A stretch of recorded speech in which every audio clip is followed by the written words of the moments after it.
Hello, hello, hello.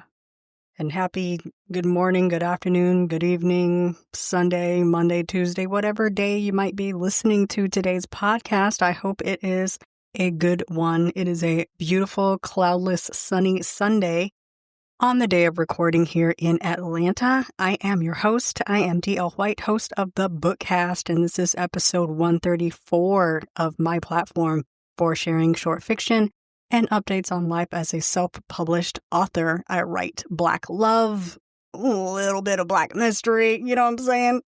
Dipping my toe in some other stuff, and I'm just happy to be here. I don't have a rundown. I am just rambling for a short time to basically kick off season 7. I don't have a number of episodes. I don't have time length as to what begins what season. I just need it to be like a date and time that I can remember. So I think that I try to start a new season like on January 1 of every year, whatever. Anyway, welcome to season 7 of the Bookcast. This started out basically as a space to read my holiday shorts because they're too short to pay someone to record them for audio. So I read them for the Bookcast, and that was basically to train me to read the Never List for the Bookcast, which is also available on this platform. If you search real hard, you can find it. So I read that book for the Bookcast. It's 97,000 words, and that's a long book to read out loud. Yes, but it did birth me being able to voice a couple of audiobooks, which I jumped into last year. But that was last year. That was 2025. It is now 2026, and I'm basically on here to just yap about, the year, what it might bring. Do I have any goals written out? Nope, not a one. Yes, it is January 4th. No goals written out so far, but they'll be coming eventually. I just figure I treat January as like a slow entry into the year. I don't really know how it's going to turn out, what's going to pop up, but I'll tell you like my usuals. And the title of this podcast is I'm gonna let you finish. And I know we know where that's from. We in the culture, we know where that's from. We don't have to mention the man's name, do we? No, we sure don't. If you don't know, you ain't supposed to know. Anyway, it's the beginning of the year. It's a new year. And this is the time when a lot of people start making changes in how they operate in the bookish way, in an author way, in a writer way. And there's a lot of people that are not doing things. I fully embrace people not doing things. I am the queen of doing the work that matters. Okay, I'm not the queen of doing the work that matters, but I'm like the princess. I'm like maybe the court gesture of doing the work that matters. If it doesn't matter, stop doing it. If it doesn't push the envelope, put it down. If it doesn't make a difference, make a dent, make a bang, you don't need to be wasting your time and energy on it. So I fully believe in that. If not doing things is what you have to do other things, you got to be in that. There's a lot of people that are really stressed out about keeping a number goal for how many books they're going to read, or how many books they're going to write, or how many words they're going to put out, or how many blog posts they're going to make, how many books they're going to record. And I'm going to let you finish. But there's a thing that makes me me. And having something measurable makes me me. It gives me drive. It makes me happy to be able to cross a thing off a list. It brings me joy to be able to count something. So there's a lot of people that are not going to do the things I say I'm going to do this year. And that's wonderful. I support you. I got my fist up. I got my peace signs. I am there for you. Share your goals. Go get them. Your goals ain't my goals, though.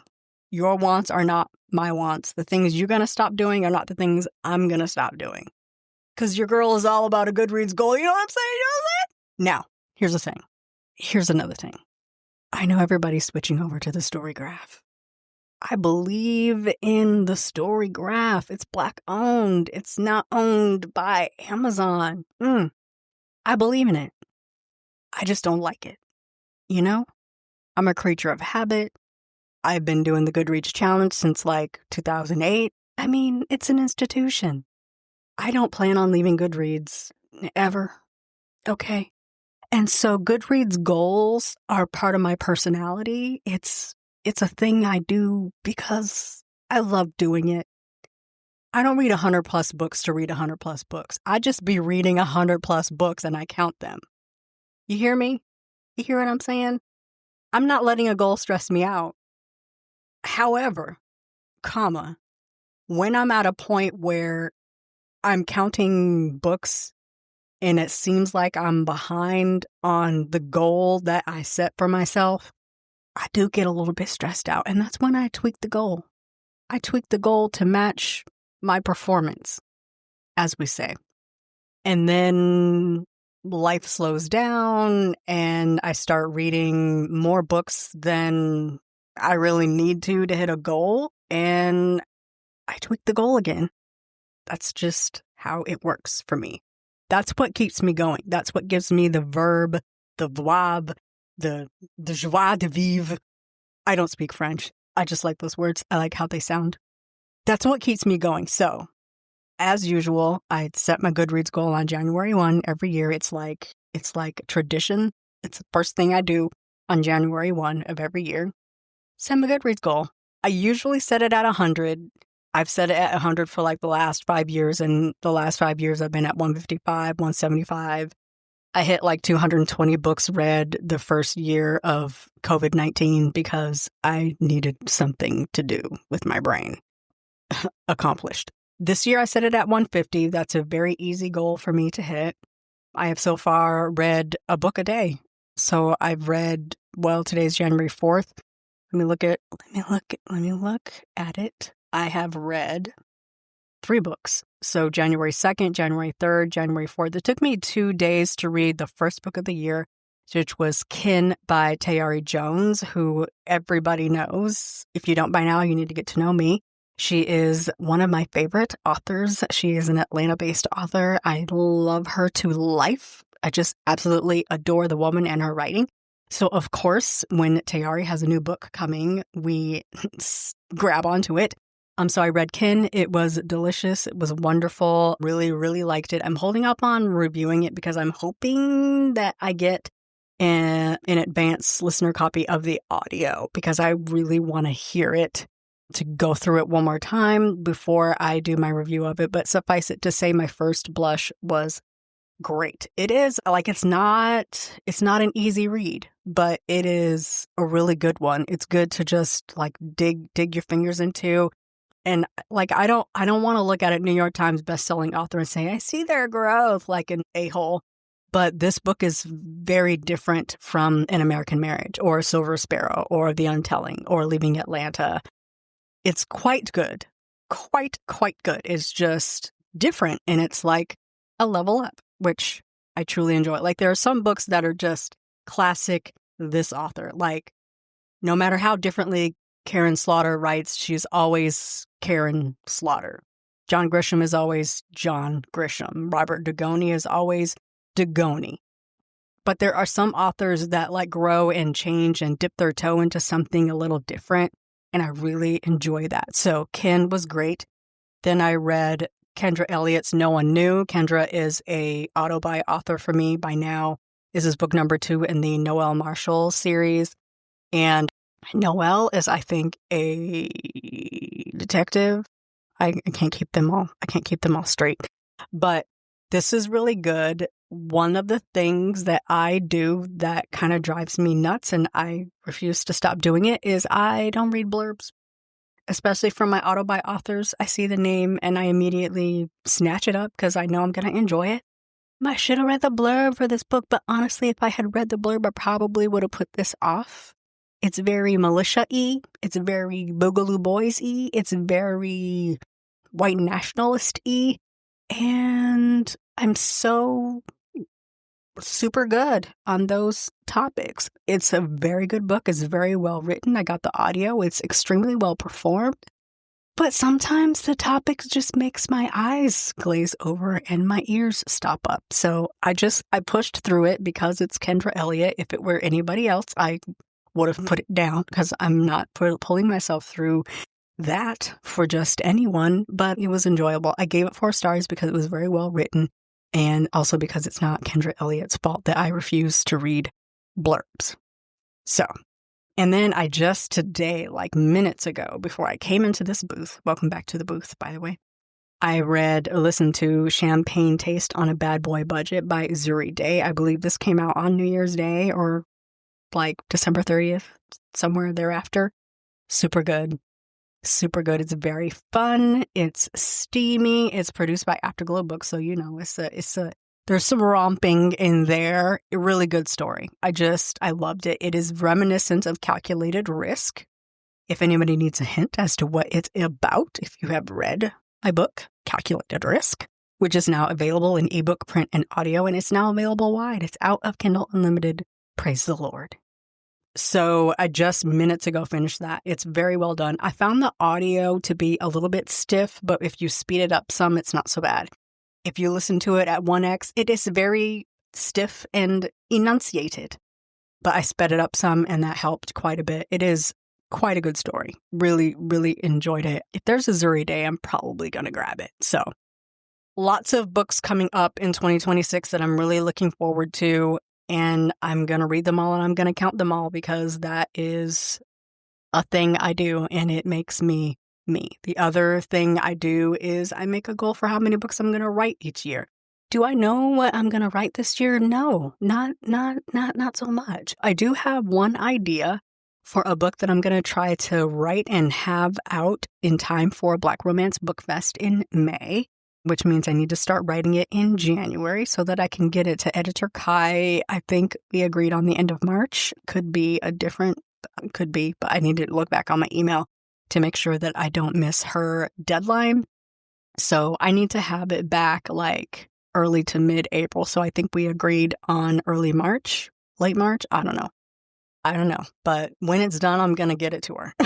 So anyway, so I do have an idea and I'm fleshing it out now because I want to be like past the stumbling through the beginning part by the time that 20K in 5 days begins, January 21st through the 25th. And so I'm going to use that to like really shore up my story and try to get a dent in so that I can have that finished and, working through my revisions and adds and changes and fluffs and deletes through, late February, and then get that over to my editor by the time she needs it so I can have it back by at least mid-April. So I'm going to be busy probably through the beginning of the year trying to get that out.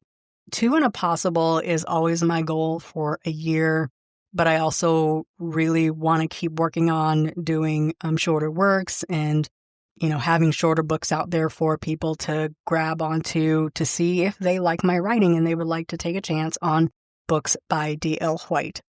I did see something on YouTube the other day about like people purposely writing shorts so they hit the Amazon short reads category. And I would love to, have audiobooks also to go along with those. I also this year have a lot of books I need to put in audio, which means I need to spend some time in this booth voicing them for audio. Missing Persons needs to be in audio. I'd like to have that out before the first anniversary of that book. I would love Hey Lover to be in audio. I would like to do Elysium and The Pearl, perhaps in time for summer when I start promoting those books. They are spring, summer, early fall books that I promote heavy during those times. So like recording books isn't hard for me. Honestly, I have to sit in this chair and I have to speak for hours on end and I have to edit it.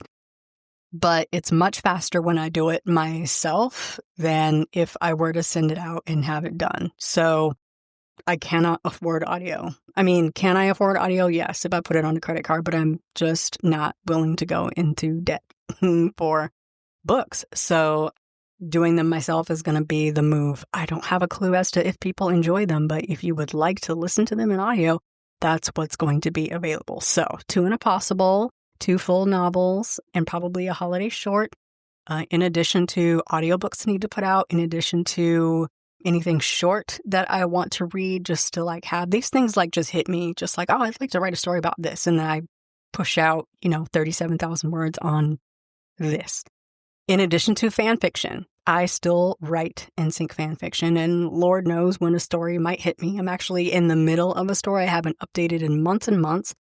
Kind of lost the story. Don't know if I'm gonna go back to it, but it's there. So, and I'm also, speaking of fan fiction, on my short fiction Substack. It's a short fiction by dlwhite.substack.com.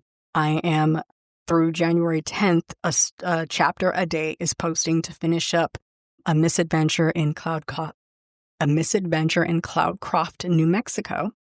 Is that story? That's one of my more fun fan fiction stories that's complete and got very good reviews and good comments over on the archive. I'm bringing that over to my Substack, and then I think the next one I'm going to put up is probably questions and answers, which is another really fun one that I like that is in 2 parts. So trying to think of anything else I need to update you on, but that's pretty much it. I think that's good for the first episode of the year.